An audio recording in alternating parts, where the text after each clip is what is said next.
j'espère que vous allez bien, que vous passez de très belles lectures. Pour ma part, je suis comme toujours, bien évidemment, encore une fois, très heureuse de vous retrouver aujourd'hui sur la chaîne YouTube pour une nouvelle vidéo. Comme vous l'aurez sûrement vu au titre, aujourd'hui on se retrouve pour la vidéo In My Library Bag, donc je vous présente mes emprunts médiathèque pour le mois de janvier. Et contrairement aux vidéos In My Library Bag par le passé qui avaient tendance à faire 15, 20, voire même parfois presque 30 minutes, parce que j'empruntais juste énormément de livres, je pense que celle d'aujourd'hui va être plus petite. On sera peut-être même sur la plus petite vidéo In My Library Bag de toute l'histoire de la chaîne, tout simplement parce que déjà la moitié des livres que j'ai empruntés c'est des albums et ça fait un petit moment. Je vous ai dit que je vous présentais plus forcément les albums dans les vidéos In My Library Bag, puisque un album c'est un livre qui est vraiment très court, en général ça fait une vingtaine de pages.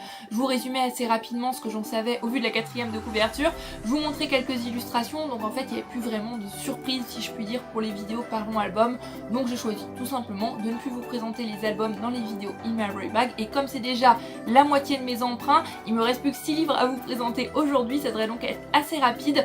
En plus de ça, je n'ai emprunté que 2 tout petits, tout minuscules romans. J'ai essayé d'être à peu près raisonnable parce que forcément il y a beaucoup de livres qui me font très envie à la médiathèque, et je vous l'ai déjà dit plusieurs fois, j'adore aller à la médiathèque, j'adore farfouiller, j'adore prendre des livres sur lesquels je ne sais absolument rien, à l'aveugle un petit peu comme ça, c'est l'occasion de faire de très belles découvertes. J'adore me plonger dans un livre sans en savoir grand chose, sans jamais en avoir entendu parler, que ce soit de l'auteur, que ce soit de la collection, de l'édition, de l'histoire, sans rien en savoir en fait. Mais aussi génial que puisse être la médiathèque pour tout ça, prendre des livres à la médiathèque c'est top, mais le truc c'est que ma pelle, pendant ce temps là elle descend pas, j'ai aussi beaucoup de livres à lire, et en plus de ça, au moment où je suis allée à la bibliothèque chercher mes livres, j'étais plongée dans cette petite brique qui est le deuxième tome de Val Jalbert de Marie-Bernadette Dupuis, donc Le Rossignol de Val Jalbert, paru aux éditions France Loisirs. C'est un livre qui est quand même assez gros, assez épais, et là j'étais à la bibliothèque, je me suis dit non mais si comme d'habitude j'emprunte encore 10 romans, c'est sûr je vais pas avoir le temps de tout lire, et c'est toujours un petit peu frustrant de devoir aller rendre des livres à la médiathèque qu'on n'a pas eu le temps de lire.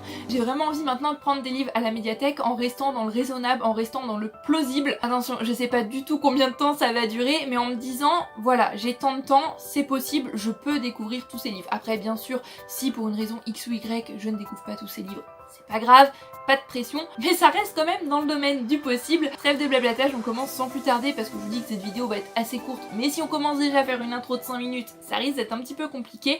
Et le premier livre, je l'ai emprunté complètement pour sa maison d'édition, puisque c'est un livre paru aux éditions Zulma, et cette fois-ci c'est Casting sauvage de Hubert Haddad. J'ai découvert les éditions Zulma il y a quelques temps avec le livre Le rouge vif de la rhubarbe de Audur Ava Ólafsdóttir, qui est une autrice islandaise.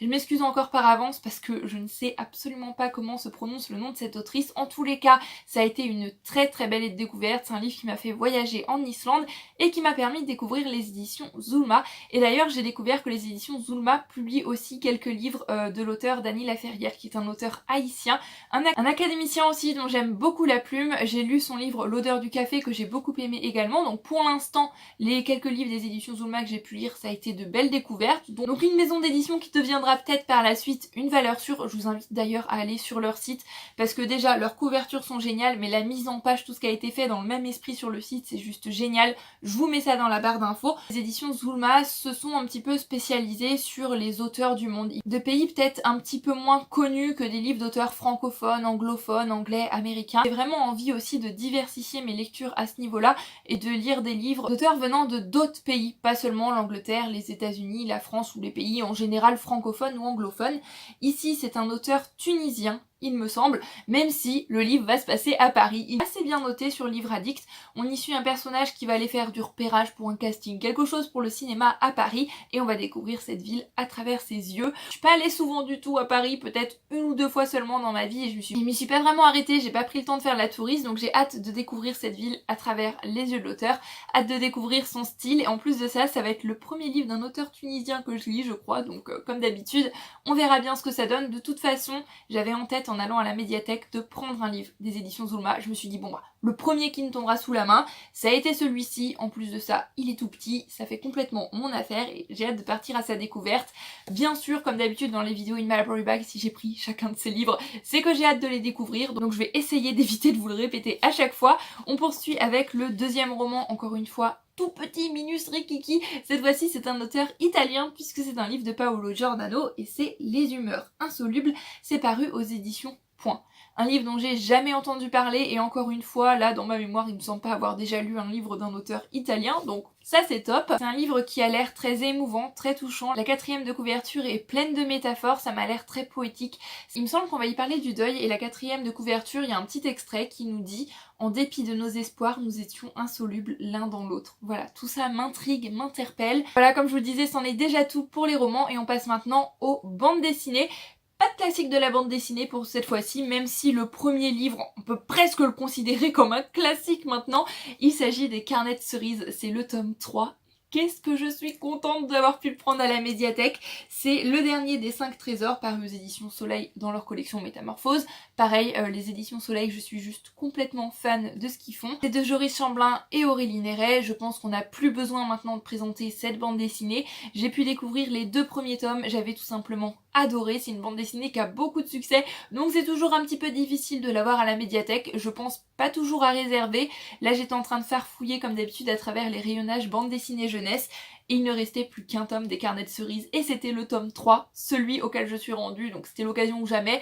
Je l'ai prise, bien sûr, j'ai hâte de la découvrir, j'ai hâte de me replonger dans les Carnets de cerises. Les dessins, les couleurs un petit peu pastel qui vont se mêler aux pages un petit peu plus carnet, comme ça je suis juste complètement fan. Comme je vous le disais, les 2 premiers tomes, ça a été des petites pépites, des petits coups de cœur et de tous les avis que j'ai entendus, c'est une saga qui devient de mieux en mieux au fil des tomes. À chaque fin de tome, j'avais quand même la petite larme à l'œil, le 2e m'avait beaucoup touchée. On verra bien ce que me réserve le 3e tome, mais je sais d'avance que je serai pas déçue. On continue avec les 2 premiers tomes d'une trilogie toujours aux éditions Soleil, mais cette fois-ci dans leur collection Blackberry, c'est Elinor Jones. Donc j'ai emprunté le premier tome, Le bal d'hiver, c'est de Algésiras et Aurore, et le 2e tome, Le bal de printemps. Une bande dessinée qui va parler de la couture, il me semble, je suis quasiment sûre aussi que ça va me plaire. C'est une bande dessinée que j'ai déjà empruntée beaucoup de fois, parce que la première fois que je l'ai emprunté, ça devait être dans la première médiathèque dans laquelle j'allais depuis que j'étais toute petite. Ensuite je suis allée dans une autre médiathèque, là encore une fois je l'ai emprunté. Là c'est la 3e médiathèque que je fais et je l'ai emprunté. Cette fois-ci je sens que c'est la bonne, je sens que je vais découvrir cette bande dessinée. En plus de ça, je suis quasi sûre de l'aimer, comme je vous le disais, il y a tout pour me plaire. Les dessins sont vraiment très très beaux, ça a l'air de se passer fin 19e, début 20e, on a des belles robes, etc. C'est une période historique que j'aime énormément. Ouh, ça a l'air juste génial. À chaque fois je l'emprunte, je la lis pas, notamment parce qu'à chaque fois, comme je vous le disais, j'emprunte trop de livres, donc cette fois-ci je la lirai, je la découvrirai et je vous en reparlerai bien sûr, comme tous les livres que je vous présente aujourd'hui. Et on termine avec une dernière bande dessinée. Encore une fois, c'est une bande dessinée jeunesse et on change pas les bonnes habitudes, on change pas les petits plaisirs de la médiathèque. C'est le livre un petit peu mystère qui sera peut-être une super découverte et ce livre c'est donc Peter et le Loken de Olivier K et Olivier Supio, paru aux éditions Delcourt, collection Les Enfants Gâtés, une collection que je ne connais absolument pas. Voilà, pour le coup, après les autres bandes dessinées que je vous ai présentées qui étaient dans des couleurs assez claires, assez pastel, là on est sur quelque chose d'un petit peu plus flashy, ça a l'air vraiment drôle, prenant et fantastique, féerique à la fois, puisque la 4e de couverture nous dit simplement « Où vont les rêves quand ils quittent les maisons et flottent dans les airs, ils se perdent dans la forêt là où vivent les Loken ». Et bah tout ça m'intrigue, je ne sais absolument pas ce que sont des Loken,